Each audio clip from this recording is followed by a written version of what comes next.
Welcome to I Am the Cute One, the most chaotic school dance in the podcast universe. Listen, you got through the week like we got through 9/11. And a recession. And the Special K diet. And the time that James Franco hosted the Oscars. And Ben Platt's wig and Dear Evan Hansen. TGIF. Hello, I am Donnie and I am the cute one. And I'm Chelsea and I am the cute one. TGIF, cuties.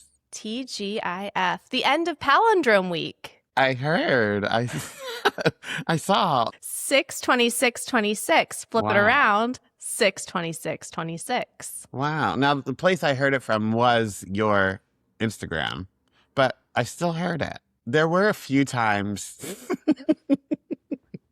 There were a few times in Big Brother 40 where I said, like, oh, yeah, Chelsea, there's neurodivergence in Chelsea's aura. And when I saw Palindrome Week and your excitement for it, I was reminded of that as well.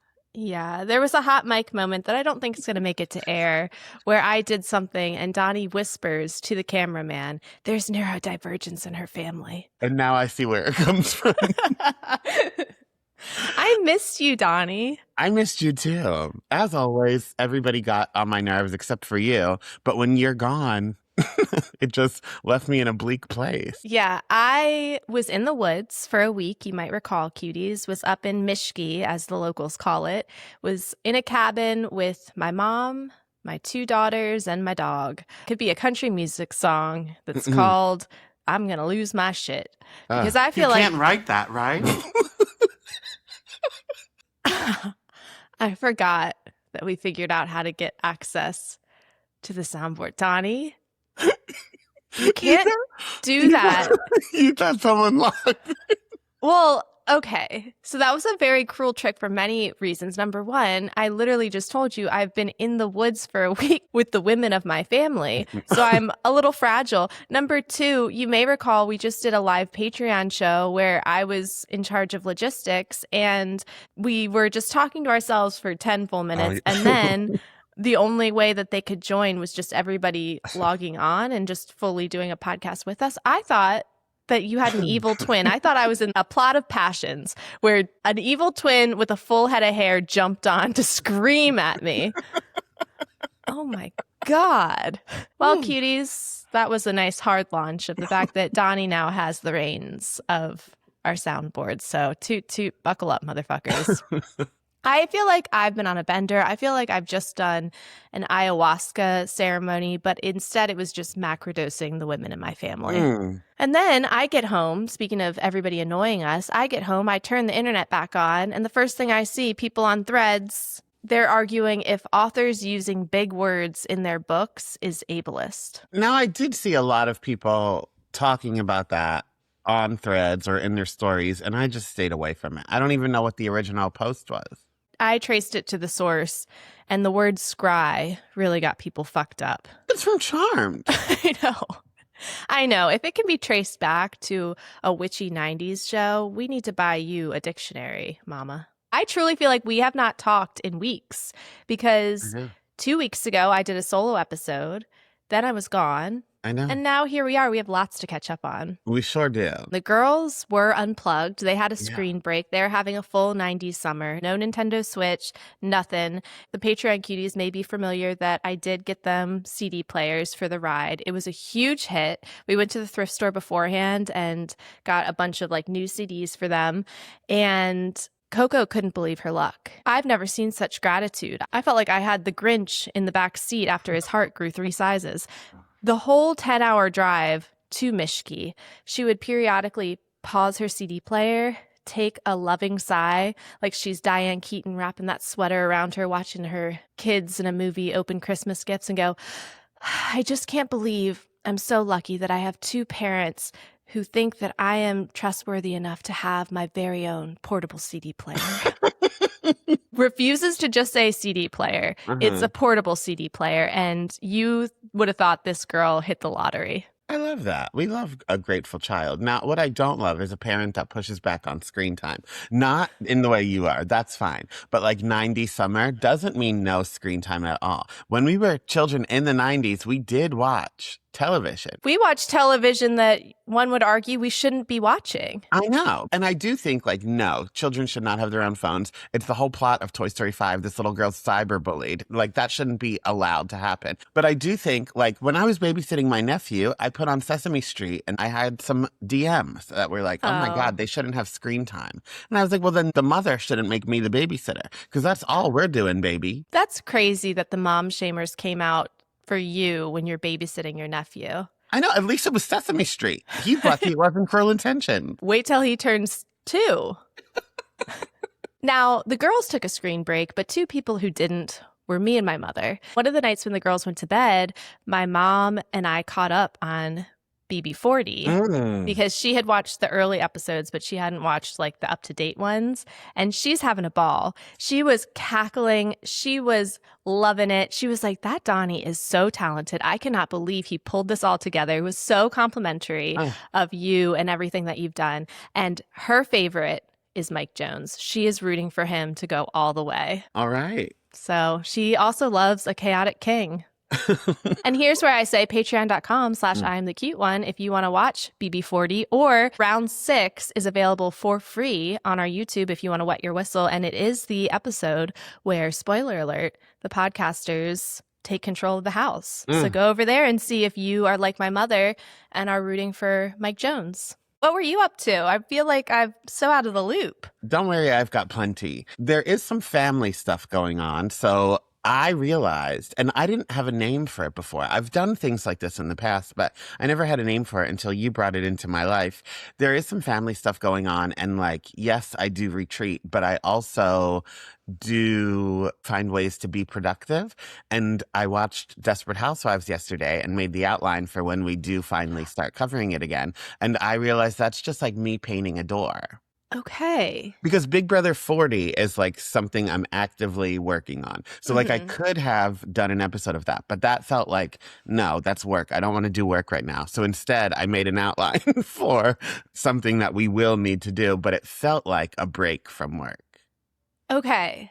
You framing it as painting a door, I do think that this is what we should call it from now on, because that makes me understand what I think you've been trying to tell me all along. But when you use the word productive, like that's such a slur to me that it immediately shuts me down to be like, you shouldn't be productive. Rest isn't earned. You should rest. But I do understand that is not you being productive on your to-do list. That's you doing something that still brings you joy, but is channeling your angst into something else. Yeah, because if I would have just laid there, then even if I would have watched the Desperate Housewives episode and not made an outline, then like my own thoughts would have creeped in and my anxiety, and I wouldn't have been able to enjoy it. But because I had to watch it from like a productive lens and say like, okay, Gabby's doing this, let me write it down, then I wasn't able to think about stuff I'm thinking about. Yeah. Okay. Well, I think that painting a door, let's add it to the lexicon of the I Am the Cute One dictionary. Don't let Threads hear about it. They're going to call us ableist. But I've seen TikToks. You can paint a door even if you have no arms. Just put the roller in your mouth. What? You've never seen that? I follow a woman, a trans woman, who has no arms. I don't think she has legs either, so she just flops around a lot. And she'll like do things that normally people would need an arm and a leg to do, but she'll do it without it. So like she'll play the piano with just her face. She'll paint stuff with just her mouth. Like she really shows you all things are possible through Christ.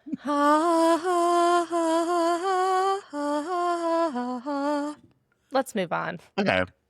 I also dyed my beard this week. My beard has been an object of discussion for many listeners. There are a lot of people that are like, oh my God, I love you, full gray. And then there are people that are like, ew, why do you look like that? And to that, I have to say, dear cuties, yeah, we talk a lot of shit, but do I need to give you the lecture that I have to give to my children? We don't talk about people's bodies. I know it's hard when it is directed towards a man who just almost exclusively talks about people's looks, appearance, and body, but you got to show him the way.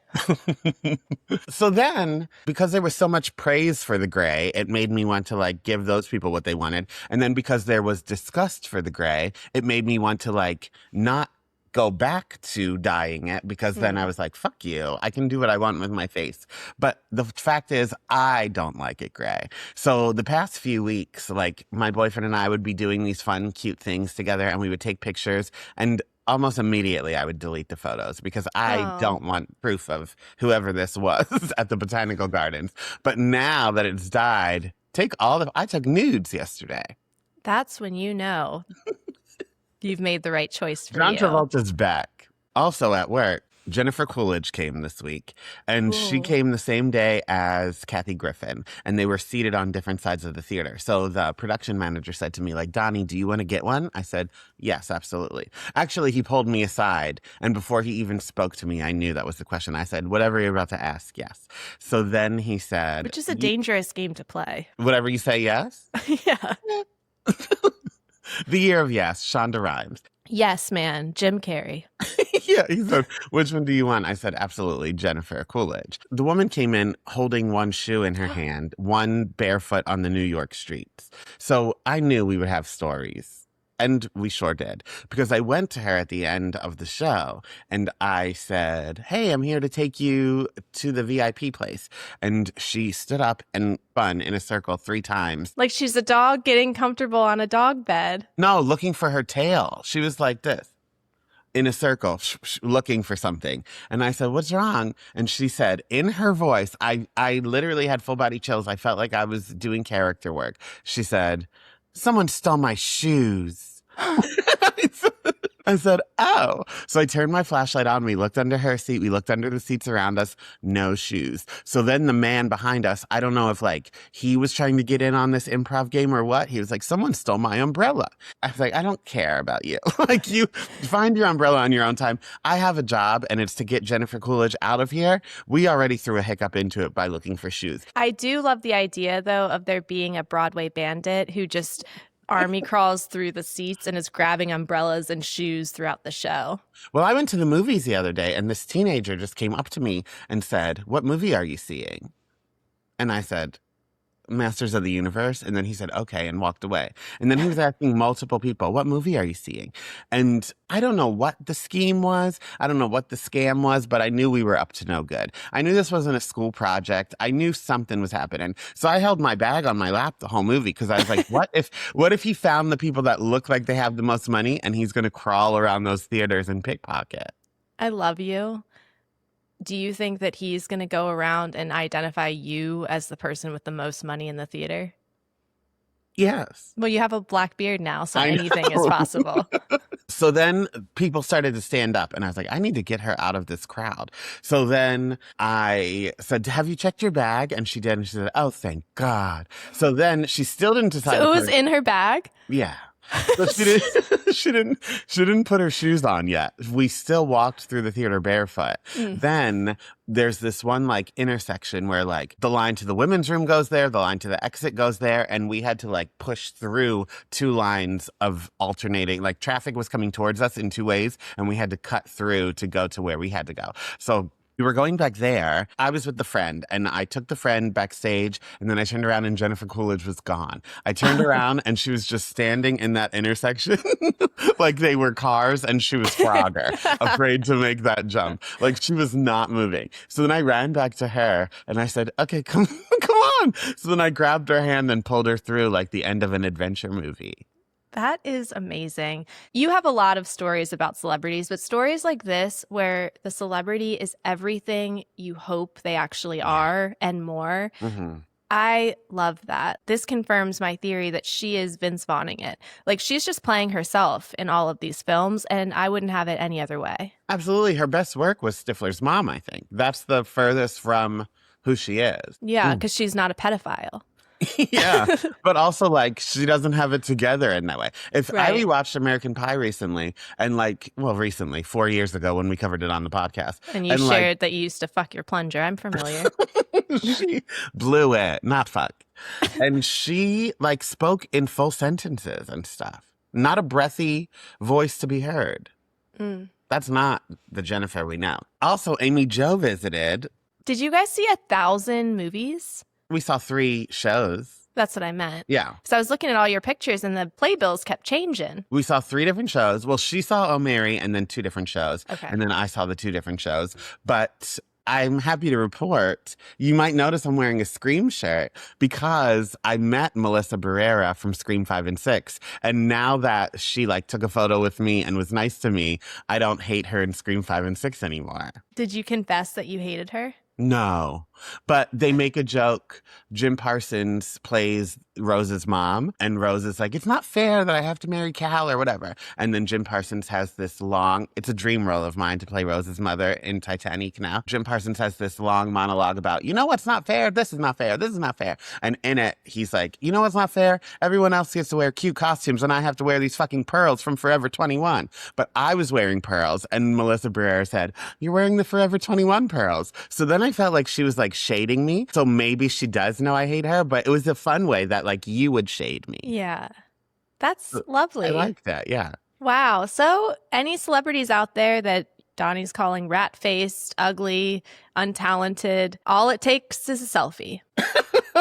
But the most important thing, yes, we saw Titanic. Yes, we saw Cats. Yes, Amy just saw O'Mary. Yes, we met celebrities galore. But the most important thing to happen during her visit was a Big Brother 40 reunion at Margaritaville. Now, I was happy to have all these people there in one place. They were excited to see each other. There was BB40 talk a little bit, which was cool. And then like on the way out or on the way in, I can't tell people in case they're listening. And I don't want to say like who was where, but like, as a couple people went to the bathroom, they were like, whatever game Donnie has planned next, this is the bathroom alliance. This is the elevator alliance. So like, I do like that it's meshing groups more. That just sent a shiver down my spine. I wasn't going to say this, Donnie, but the reason I was late to the recording, I was late because I hit snooze on my alarm. Because I'm exhausted, I woke up from another stress dream, BB40. I didn't have them leading up to BB40. Now it's like I've forgotten to do my homework. I've taken a class. I can't get into my locker. I'm playing BB40. Stress dreams. Oh, I do love that. I was put on the block and everybody was yelling at me of the things that I'd done to them and how I double-crossed them. I'm never playing again.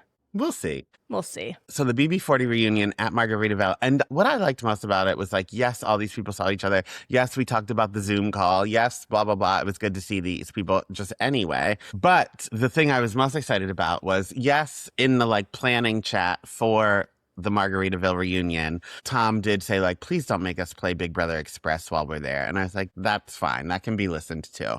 But they didn't understand that they were playing checkers. They didn't want to play Big Brother Express. I played chess. We were at Margaritaville. Out of all the places in New York City, I already won. I don't care about who wins a stupid little reality show game at dinner. We're at Margaritaville. So I still have cult leader energy even when they don't know. There you go. And that is why I shan't be participating in Survivor 43, Human Centipede 67. I'm not doing it. No, you said you would think about Human Centipede 50. Maybe. Maybe enough time will have passed. But I'm excited to be on the production side. I can give Brian's back a break. Strap a camera on me. Okay, great. The last thing I want to talk about is my boyfriend and I went to Broadway Bears, which is a strip show with Broadway cast members, and it's a fundraiser for Broadway Cares Equity Fight AIDS. This year, they had a record-breaking $2.5 million that they raised. That's crazy. But it's something I always wanted to do, even before I lived in New York. I would look every year at the pictures and like the ticket prices, and it was just a little out of my league. But this year, I said, you know what? I'm going to go for it. And it was very much like, I always see these memes in my algorithm that are like, you had a bad day, but you're living the life you always dreamed of. And being there really made me like realize that. I love that. And the best part was one guy's rip away pants also ripped away his rip away thong that he was supposed to pull off at the very end. But then he had to do the rest of the song with his hand on his dick because it pulled his underwear off too early. And I got it all on camera. Who says God doesn't give with both hands? Marvelous. Well, besides that, what else do you recommend for us? Well, number one, Sheep Detectives is available to watch at home on Amazon Prime. If you heard me and Chelsea gush about it, do yourselves a favor and watch it. It truly is my favorite movie of the year thus far. It was wonderful. Yeah. Also, they're everywhere. You can't escape the potentially bi contestants on Love Island. So I am more invested in Love Island than I ever have been. I'm still not going to watch by any means. And like, I am not debating about anything. And if the conversation, it's already starting to get like, Mhm. let them be gay, but they're wasting these women's time. Who gives a fuck? Let them be gay. Period. So It's still Pride Month, bitch. truly. So anyway, I'm all in support of these potentially bi boys, or maybe just like men that aren't toxic masculine and will look at each other's girth check for fun, whatever. Just let men be men in this way, please. But it made me excited to watch gays on TV in a love show, but not to watch these gays on Love Island. So Okay. instead, I found this other show called For the Love of Dilfs that was on Logo, and there were 3 seasons. The first Is 2 this are similar to MILF Island? No, there's no sons. Thank God. No. I've For the talked Love about of it Dilfs. before, Cuties. If you really want to have to bleach your brain, MILF Island is the show to watch, where they bring on a bunch of cougars and a bunch of young gentlemen. They open the curtain, and then you realize that it is moms and their sons, and they're all going to be fucking each other. Not the moms and the sons, but there are a couple moms and sons that want to. No, this is no blood relatives. Well, Thank except God. for 2, but they're on the same side, so they don't have to date. But Okay, great. it's himbos, which are like, you know, young, built, whatever, and then daddies. And they're mostly bears, but of all kinds and all shapes. So the himbos and the daddies have to pair up. And it's hosted by Stormy Daniels. Incredible. And then, Got me already. Our cocksucking hero. cocksucking hero. In the first episode, she's late to the eviction ceremony because she had to get changed because people fucked in the elevator and she slipped in their cum. So it's it's a brilliant television show.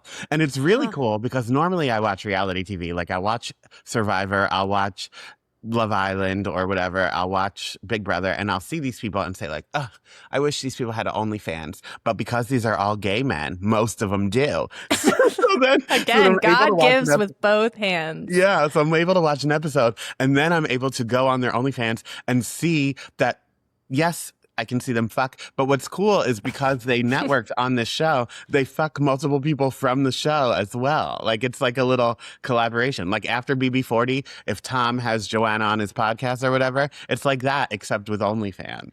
I don't think we needed to bring poor Tom or Joanna into this, but I see what you mean. I have no problem with either of them starting an OnlyFans. I have good looking friends. Anyway, now, not all the contestants are people I want to see naked or even want to hear, because there are these 2 identical twins, and I talked about them in my stories. They are both on the same side, so they don't have to date. But because they're twins, they're getting joint confessionals. So it's not just one person talking to the camera, it's those 2 talking to each other like it's Married to Medicine. And these twins, Chelsea, I'm about to do an impression, but before I do, I really want you to set the scene. In case my voice work isn't good enough, they sound like if Kristen Cavallari was deaf. They sound like this. Johnny, no. I think it's important in friendship sometimes to be able to check each other and to say, hey, are you sure you want to go down this road? True friendship is talking shit and saying, do you want to go down this road? And right now I'm offering you a pathway to stop the train you're moving on. No, I think that's important. And I do think that genuine, real, strong friendships can have these conversations and not just be surface level and not just be like, hee ha ha. And that you do just check taking each my other. brand and throwing it in my face. Yeah. But I also think we are all individuals, and I'm choosing to continue. Okay, great. Before you continue, let me sidetrack us for a second, because now let me deliver a TED Talk. I'm going to talk about a TED Talk later, Oh, a little teaser. But I actually, I'm getting deep. We're getting deep on I Am the Cute One. I do think that's what's missing in the echo chamber of online right now, is everybody is in their own echo chamber of things. And I think that what we're missing is the like old school relentless mocking and bullying of true friends being like, you fucking moron, you just said this thing. This is why it's not right. And then the friend can take that information and either change their mind or be like, ooh, I misspoke, or yeah, you're right, you changed my mind about that, or do what you're about to do and double down and say, cancel me, bitch. Yeah, I dare you. I always say that the start of the Trump administration was the same time as Candace and Monique's fight on TV.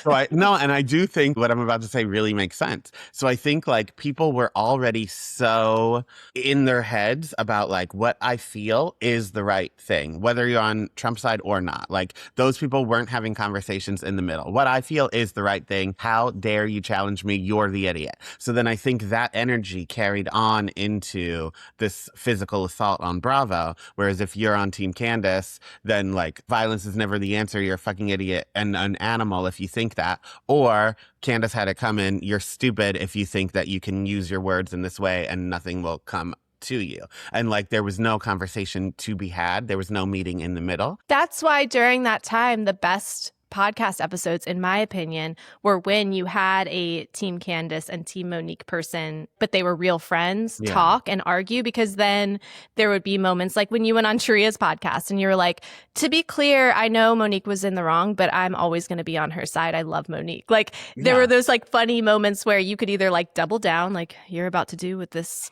impression that I'm procrastinating, or you could meet in the middle. And like, because it's coming from like, we both trust each other and we see the good in each other, we can be rabid beasts towards each other, but also sometimes be like, okay, yeah, that was a good point. Or, oh, I didn't see it that way before. But instead now we're just in our two echo chambers of everything, and then also throwing stones at the other side. And to be clear, we're talking about like things that you can meet in the middle about. Of course, there are non-negotiables of things that aren't like, well, I see your point when you do this homophobic thing and you think that this group of people don't deserve rights. We're not talking about that shit. But I think that everybody's homework assignment is go out in the world and talk shit to one of your friends who's saying weird shit and see if they change their mind or if they're going to double down and do a deaf Kristen Cavallari impression. No, I'm doing a Heart Twins impression, but it sounds like if Kristen Cavallari was deaf.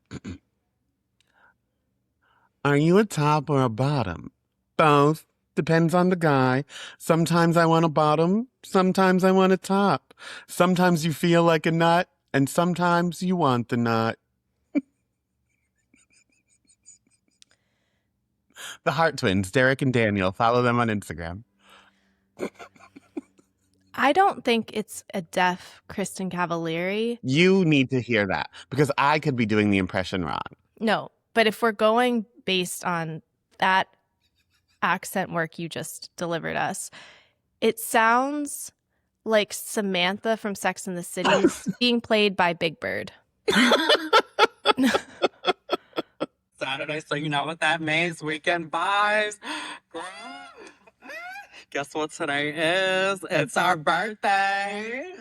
Do you hear it? Wow. Anyway, move on. Yeah, rarely do you leave me speechless, but that is something. Where are they from? It's not even 10 yet. It's going to be a very, very, very long day. Okay, my recommendation. They're from South Florida. Okay. Mm-hmm. My recommendation is drama that has absolutely nothing to do with you. Now, I am taking a break from talking shit about people on Threads, although I think I've done it several times already this very episode. So this is going to seem like a lane change because I am going to highlight things on Threads that are capturing my attention in a good way. There is more book talk drama. I swear these people can't catch a break when it comes to book festivals. They are calling it Fyre Fest for books, which then got changed to Feyre Fest, which you might recall Feyre is the bitch from A Court of Thorns and Roses who can't paint worth shit and has watery bowels. As I dove deeper, there are some concerning things involving mental health, and the person that is hosting this is clearly having some sort of mental health moment.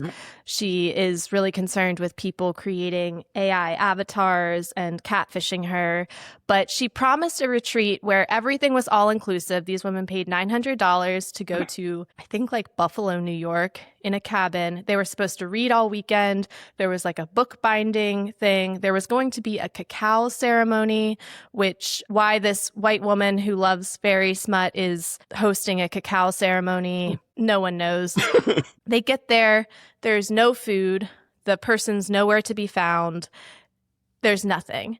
And I guess she comes in and starts calling them all snakes. She is saying that she's being catfished by people. Again, no food to be found. She goes and makes peanut butter and jelly sandwiches for one of the meals. Then she makes them DoorDash the other meal.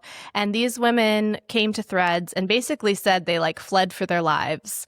So if you're looking for some drama that has nothing to do with you, head over to Threads because Book Talk never disappoints. That's incredible. So one more reminder, we are over on YouTube. Go over there and watch round 6 of BB40. Go to patreon.com/IamTheCuteOne because I think Desperate Housewives episodes are a coming. So, yeah. The outline's already done.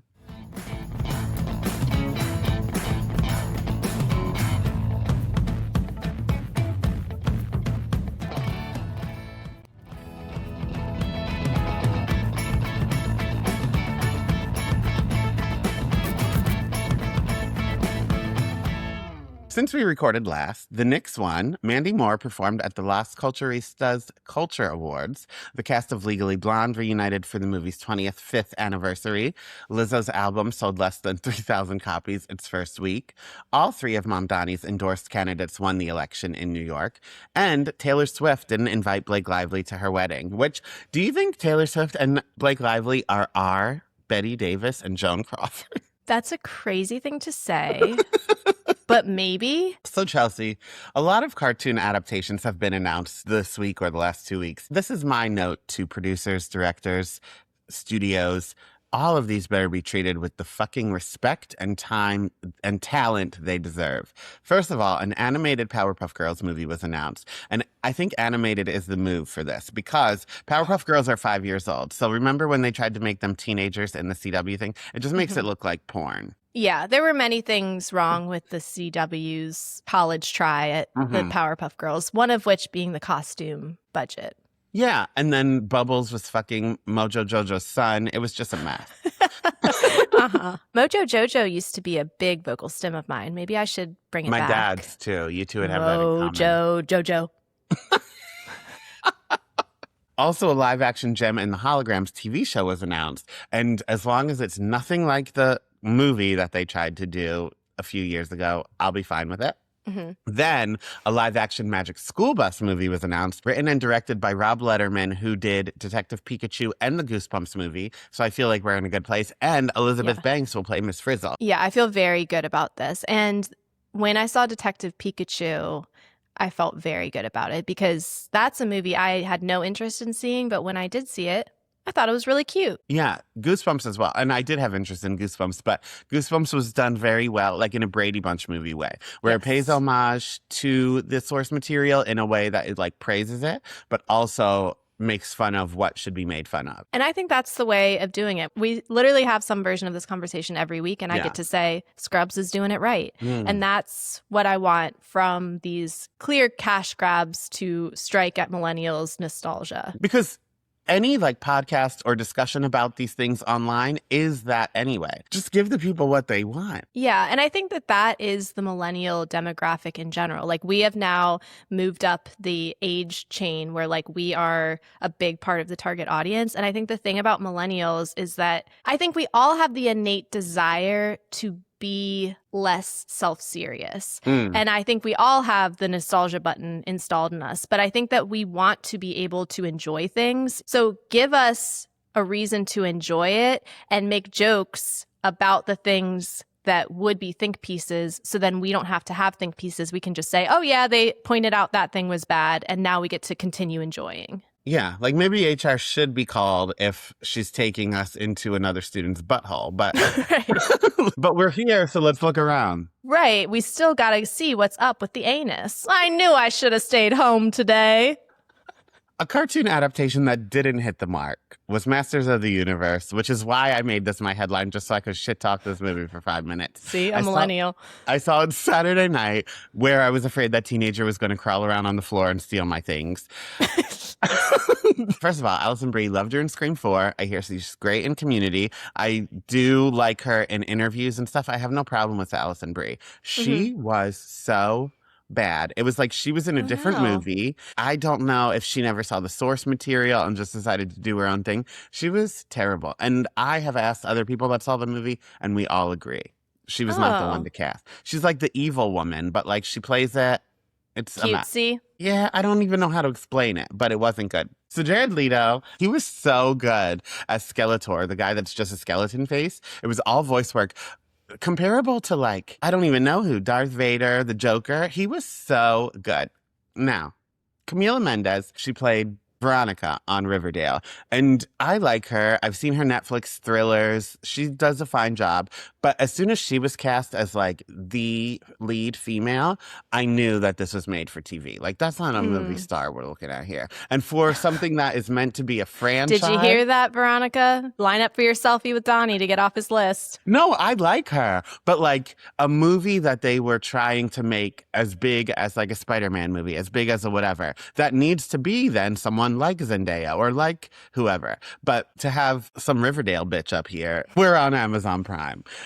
The jokes were funny, but I think that the plot was a mess and it looked like a video game. But I really think the problem is that there was a Netflix 2001 reboot. So it was like new stuff, but it was a continuation of the 80s TV show. Okay. And that was in 2021. And that was just near perfect that I think watching that in preparation for this movie set me up. Because so many people that watched this movie haven't dug in the He-Man world since the 80s. So they were like, oh, I remember this as a kid, let me watch. But they haven't really been immersing themselves. But for me to watch the Netflix perfect adaptation the day before, I saw how good we could have had it. Well, I'm sorry that you were let down, but I am happy that that teenager didn't steal your purse. Me too. Well, my headline you actually sent to me, and I thought you were being snarky at first because you may recall I've been in the woods for a week, so I'm out of the loop. So when you compared this music festival to Lilith Fair, I thought you were just being an asshole and still recovering from your Renee Rapp concert experience. But no, Olivia Rodrigo has announced she's going to have her own music festival. It's an all-women lineup. She says it's her calling. It's called Daisy Chainfields. It's a nonprofit music festival that she says is inspired by Lilith Fair. So as it turns out, you weren't being an asshole. You just read the headline before I did. Why did she have to say it for me to be right? I could have taken in that there was an all-woman music festival. The audience will be made of mostly women who don't shave their pits. And I could say Lilith Fair. And I would still be right, even if Olivia Rodrigo doesn't say it. Well, I saw the dilated pupils out of fear as you turned to me at that Renee Rapp concert and said that you felt like we were at Midsummer.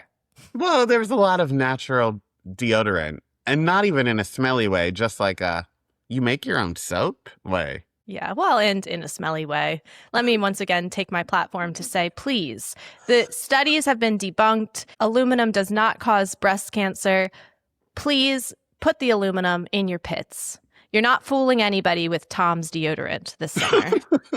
Did you see who our opener is for Hillary Duff? No, who? LaRue. Been there, done that, messed around. Oh, no, no, don't put me down. Now, that's the only LaRue song I know, but it will absolutely be the last one they say or she sings. I've decided I'm going full costume for Hillary Duff. I'm going to do like Hillary Duff core. Okay. Like I'm going to get the butterfly clips, maybe like the bandana. Did you see the dress she wore in the concert?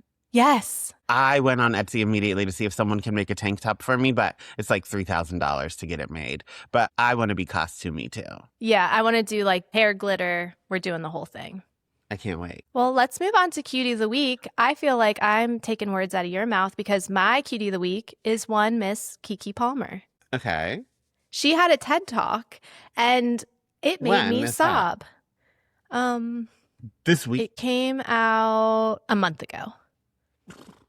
Well, better a month than 16 years, I guess. I'm sorry, you didn't know about it. You said, oh, when? When did she have one? No, I didn't know that she did anything timely. I knew she did one a month ago, but I don't know how TED Talks work. So I didn't know, like, if you're good, can you come back? I don't know. All I know about TED Talks is one day I should give one.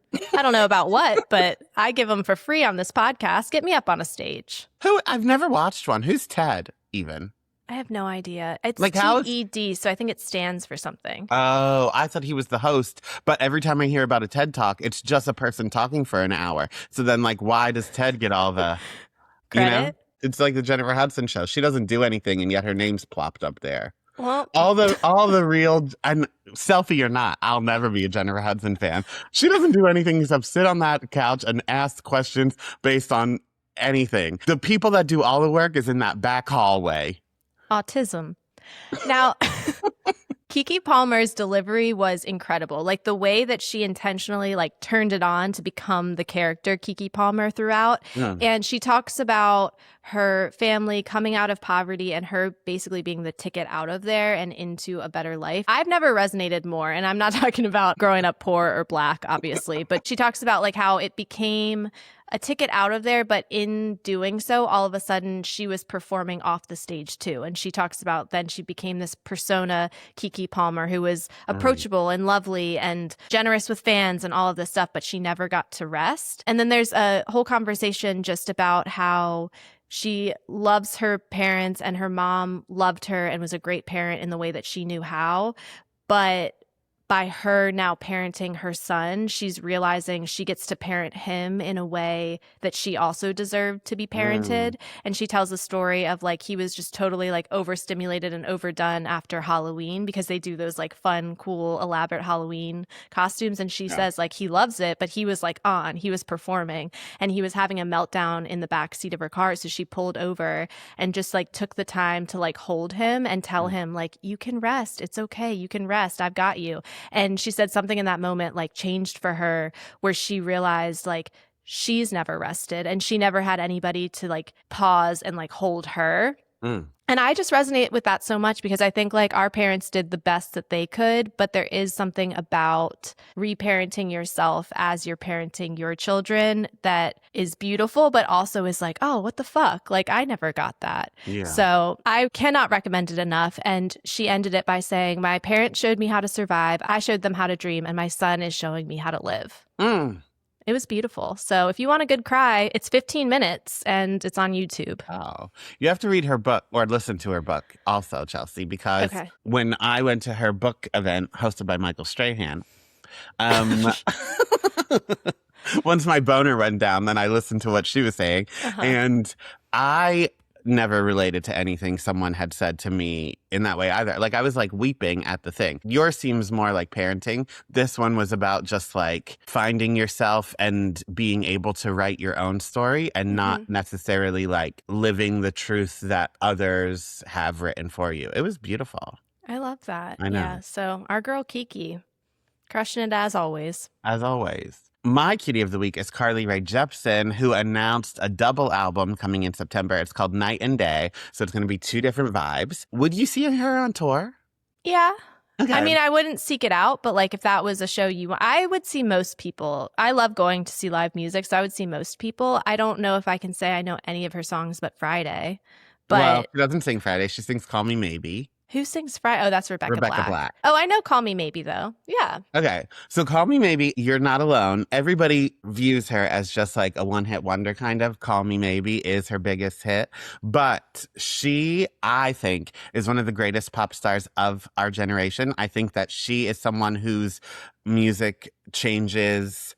The music changes with every album, but in a way where it's still true to like what she like. It sounds like bubblegum. She's not pop. Changing herself, but she's changing her vibe based on what stage of life she's in. Yeah, I love her albums, every single one. There's no skips on any one. Someone on the AMA that will come out at some point, I did it this week, they asked me what musician I think is famous that shouldn't be. And I didn't have an answer for that, but I said like Carly Rae Jepsen absolutely should be more famous than she is because she is just so talented. This is a tour I will see in multiple stops. So I'll see it in New York with some people, and then I'll come as close to DC as it is and see it with you and Amanda. Okay. That sounds Great. good with me. And that is, number one more Patreon plug, because if you're not following us on Patreon, this episode is an hour and 12 minutes, and it'll probably be 45 on the main feed. And that's not cutting out ums. That's not cutting out pausing to see who's throwing garbage in the street in front of my house. This is just all unedited, unfiltered content that couldn't make it to the main feed. There you go. Patreon.com/I'm the cute one. So if you liked this episode, do us a favor and send it to someone who might enjoy it. We would love to build our community with like-minded sphere of people that think just like us, so we can all yell at each other together. Yeah, forget what I said about echo chambers earlier in the episode. Let's be an echo chamber together. I love that. And we will talk to you later. Love you like a sister. Bye. Bye. Thank you for listening to I Am the Cute One. If you want more, head to patreon.com/IamTheCuteOne for uncut, unedited, and unhinged video and audio footage of current episodes, as well as even more bonus content. And if you like what you heard, please be sure to leave a 5-star rating and subscribe to our show. And to help us grow this community of chaotic cuties, share an episode with a friend you think would pass the vibe check. And to see the madness, check out our YouTube channel, where video footage from all current episodes are posted weekly. You can follow me at Real Donnywood on Instagram and all other social media platforms. And if you want more of my personal brand of chaos, check me out at Oh No Chels. Talk to you later. Love you like a sister.